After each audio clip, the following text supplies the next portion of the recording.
Hi everybody, Adam from Hotpole Studios here, and today I'm going to tell you a little story of how I bought two of the new Slate ML2 digital modelling microphones and had to send back three.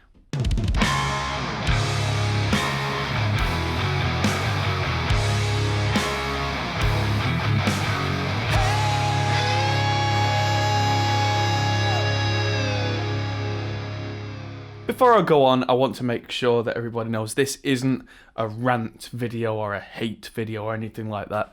It's just this has turned into quite an interesting little story and I wanted to share it with you just from a little perspective that I have gathered over the past couple of months.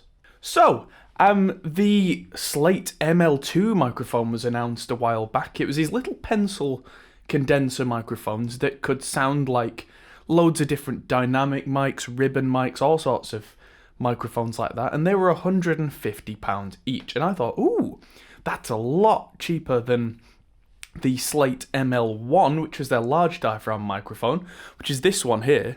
They originally retailed for about £1,000, so that's a big difference. So I thought, okay, let's pre-order two.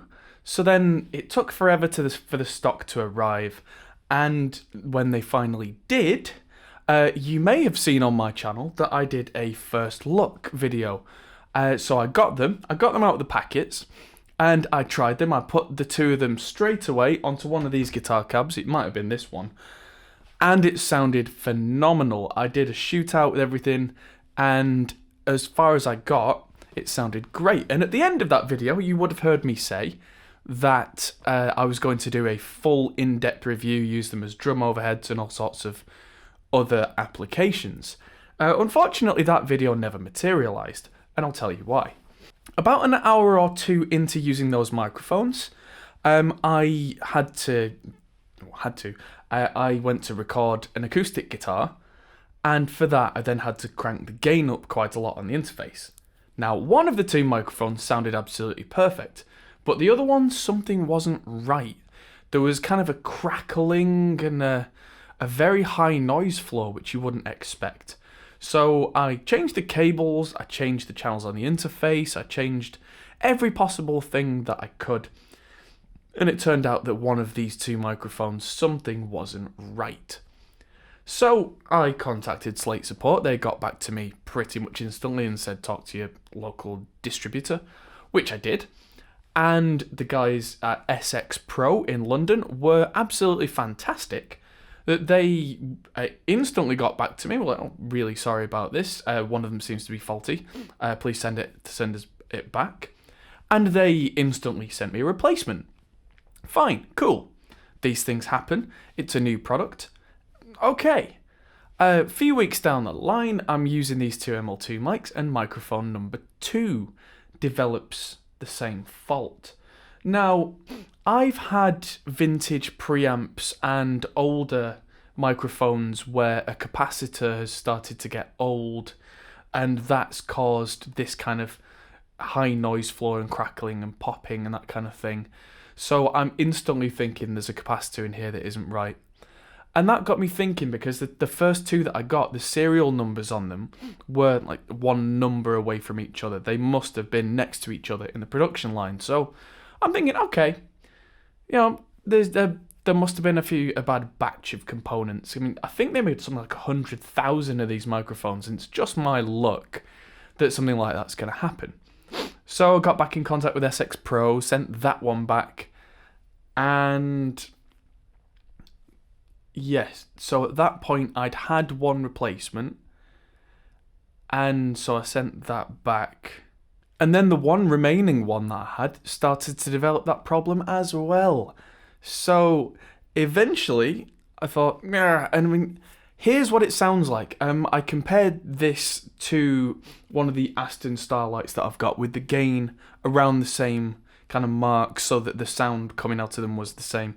And here's what the Aston sounds like, and then here's what the ML2 sounds like.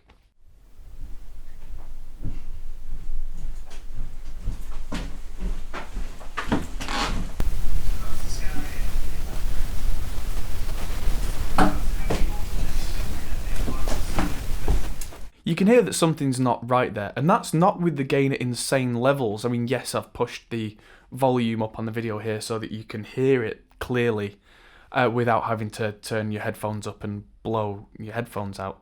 But it's loud enough that on something like an acoustic guitar recording, it's really kind of interfering and not conducive to a good recording. It's the kind of recording where you'd send it back and have it done again, which especially as a professional recording engineer, I can't use that.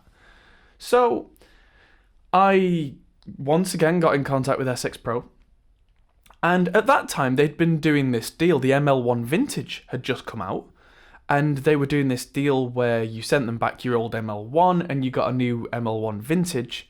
I think it was something like £500. And so I didn't have an ML1 at the time, and I thought, you know what? They must have a few of these in stock that they've had returned to them used. And so I worked out a compromise with SXPro, and they were good enough to honour that, and they sent me this, which is the ML1 I am talking to right now, which is the voice you are hearing. And so far, this thing has been absolutely rock solid. So the upshot of this, I guess, was I am quite unlucky sometimes, and this may be the price you pay for being an early adopter. I know that quite a few of my tech friends, whenever you pre-order something and get the day one release, there's a much higher percentage chance of there being problems than if you buy a product that's been out for a year or two. They're onto the third or fourth revision of the product. You know, they've made corrections where problems may have been. And the other thing is, I wanted to tell you all about this, just in case you've bought an ML2 or 10 and you've not used them in like a high gain situation yet. It may well be that you've got one or two, or maybe none, that have this issue. So definitely check your microphones out and see if any of them have a very unusually high noise floor. Slate support have always been fantastic from what I've seen, and every case that I've seen on the Slate Audiophiles on Facebook group, anything that's gone wrong, they have fixed pretty much instantly. So this is not a hate video on Slate. This is absolutely not. And maybe a year from now, I'll think again about buying some more ML2s when this... Oh, that's the other thing, is that I sent one of the ML2s back. Sorry, breaking the train of thought. And they got back to me and said, we've run out of stock. It's going to be a few weeks before we get any more in. So it's got to the date where they've still not got the stock in, which is why I decided to try and make a deal for one of these. Because that's not Slate's fault either, really. I mean, these things have been incredibly popular, which means that the factory that's making them has been absolutely throwing them out the door. Another thing is that Stephen Slate at some point on the Audiophiles group, and I'm not sure if I can find it. If I can, I'll post it, put a picture here. He mentioned that they had been having quality control issues in the factory, so it was taking them longer to get the next batch of microphones out because they were going through stricter quality control. Now, all I can assume is that that's this issue and maybe other issues that had been let slip, and any that are made from here should be caught. I hope that's the case, and if the mics are... I mean, from the sound demos that I got from the microphones, they sounded incredible. It's just that these things need to work well 100% of the time, so I hope that this issue is now resolved, and I hope that you've all enjoyed going on a little journey with me here, because it's been quite the ride just for a couple of low-cost microphones. So, yes, I hope you've enjoyed this little video, and thanks for watching. I'm now going to film a video about reamping guitars, so if you stick around, you'll see that fairly soon, as well as the hundreds of other videos that are in the pipeline. I've been moving house, so I've had quite a lot on my plate, including trying to edit videos, so the schedule's been rather slow recently, but there will be a lot more coming, including new Raspberry Pi production videos, reamping stuff here, reviews, all sorts of wonderful stuff. So They'll be coming very soon. Thank you for watching. I'm Adam Steele for Hotball Studios, and I'll see you in the next video. Goodbye. Thanks for watching, guys. If you enjoyed this, feel free to check out our other videos, as you can find here, or check out our Facebook and Twitter, or our Patreon page, which helps us to make more videos like this. Thanks for watching, and we'll see you in the next video.